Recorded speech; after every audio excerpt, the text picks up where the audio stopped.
Tahukah kamu apa itu laba per saham atau yang biasa disebut dengan bahasa Inggrisnya itu earning per share atau disebut dengan EPS. Dan di sini saya akan menjelaskan tentang pengertian laba per saham. Menurut Dictionary of Accounting, laba bersih per saham adalah pendapatan bersih perusahaan selama setahun dibagi dengan jumlah rata-rata lembar saham yang beredar. Dengan pendapatan bersih tersebut dikurangi dengan saham preferen yang diperhitungkan untuk tahun tersebut. Baik, setelah kita telah mengetahui pengertian dari laba per saham tadi, di sini saya akan menjelaskan tentang manfaatnya. Manfaatnya yaitu laba per saham atau disebut dengan EPS adalah indikator utama untuk menilai profitabilitas perusahaan. Menunjukkan laba bersih per saham, EPS membantu investor membandingkan kinerja perusahaan, menilai kelayakan investasi, dan menentukan apakah harga saham wajar. EPS yang tinggi atau meningkat mencerminkan kinerja keuangan yang baik dan menarik investor. Baik, saya akan menjelaskan perhitungan jumlah saham. Perhitungan jumlah saham yang dimiliki dapat dihitung dengan membagi jumlah total investasi dengan harga per saham.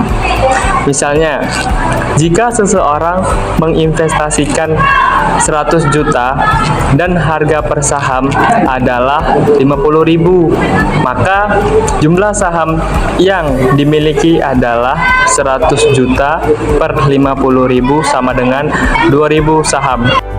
Perhitungan ini membantu investor memahami jumlah kepemilikan mereka dalam sebuah perusahaan berdasarkan investasi yang dilakukan. Semakin tinggi jumlah saham yang dimiliki, semakin besar pula bagian kepemilikan dan potensi keuntungan yang dapat diperoleh dari dividen atau apresiasi nilai saham. Nah, itulah tadi perhitungan jumlah saham. Nah, sekarang perhitungan laba. Jadi, perhitungan laba dapat dilakukan dengan mengurangkan total biaya dari total pendapatan.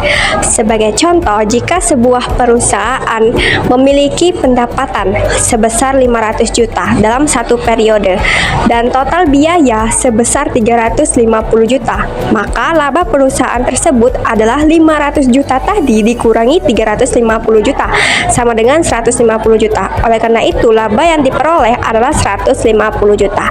Perhitungan ini sangat penting, yaitu untuk mengetahui profitabilitas suatu bisnis dan untuk membuat keputusan strategis ke depannya. Baik, contohnya seperti ini. Apabila ada teman kalian yang punya usaha bakso, Bursa Efek Bakso Indonesia yang kodenya tuh BKSO. Harga saham 5 juta per lembar. Jadi total saham beredar 100 lembar. Laba bersihnya tahun 2021 kemarin 100 juta. Berapakah laba per sahamnya? Seperti yang kita ketahui, laba per saham berarti laba dibagi saham. Laba bersih dibagi dengan total saham beredar, yaitu 100 juta dibagi 100 lembar sama dengan 1 juta per lembar. Jadi laba per saham yang diperoleh yaitu 1 juta per lembar.